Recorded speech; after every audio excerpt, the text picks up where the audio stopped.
Budweiser's good for me. Budweiser? Yeah, it's good. No, we'll go and import it here. Yeah, please. You know, you can afford it. I can afford it, Lou. Hey, Budweiser. Okay. Well, at least have a Bud Ice or a Bud Dry or something. Lou, it is just a bud. It seems that Hollywood is indeed becoming rapidly another advertising medium. Is there a Dunkin' Donuts in this town? Advertising is a form of propaganda. We must never forget this. And propaganda makes one point repeatedly. Grab a red stripe out of the fridge. Repeatedly. Could I have 2 extra strength Tylenol and a glass of water, please? Repeatedly. Is it true that you lost your Pepsi endorsement?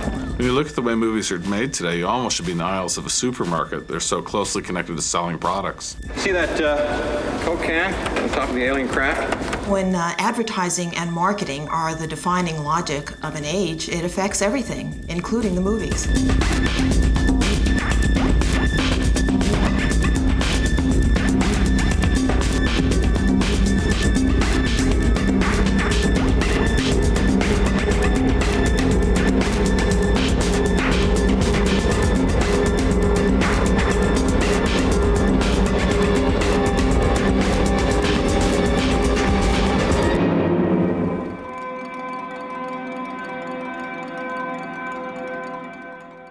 There's never been a moment when Hollywood was not tied up with commerce. From the very moment that Thomas Edison invented the technology, the movies have always been organized as a profit-making venture, so we shouldn't be idealizing any sort of golden age when film was some pure, untainted art form.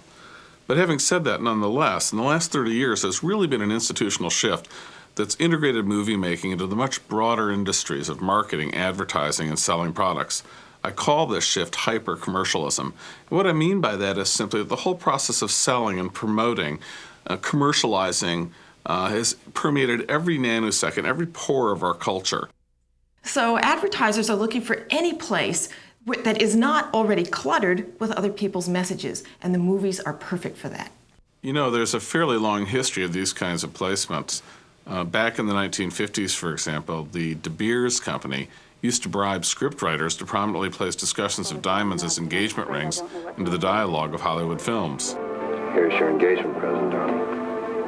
Oh, Jeffrey, it's beautiful.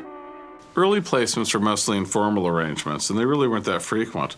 What's changed now is that far from being any sort of exception, they've gone to almost being the rule in Hollywood. In fact, today there's a whole new industry with its own trade association whose primary role is to broker deals between the advertisers on one hand and the movie producers on the other hand. These companies boast, in fact, that they've got a finger on every active script in Hollywood. An early revelatory moment here in how effective movies could be as a sales vehicle was, interestingly, the movie Dirty Harry. Ian, this is a .44 Magnum, the most powerful handgun in the world, and would blow your head clean off. Now, this was a gun that was not selling particularly well, but after Dirty Harry came out, the sales of the .44 Magnum went through the roof. And this, I think, caused light bulbs to go off in producers' heads when they realized that a movie could actually be an incredibly effective vehicle for selling a product. When you have Reese's Pieces being the thing that lures E.T. along, well, the sales of Reese's Pieces went through the roof. I mean, how cool did Tom Cruise look in those Ray-Bans in Risky Business? And after that, everybody wanted Ray-Bans. Placement is just one example, and a really flagrant example of a kind of overpowering commercialism that has come to distort the whole filmmaking process. Again, BMW gave us a lot of money if we put their car in the movie, so we did. We use a Tag Heuer big clock, and I put that little Tag logo there, and it saved me $75,000. Why did you stop? I was just admiring your hiney.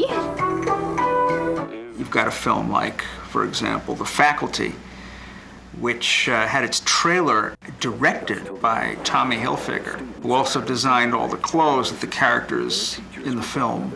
So a movie is no longer just a movie.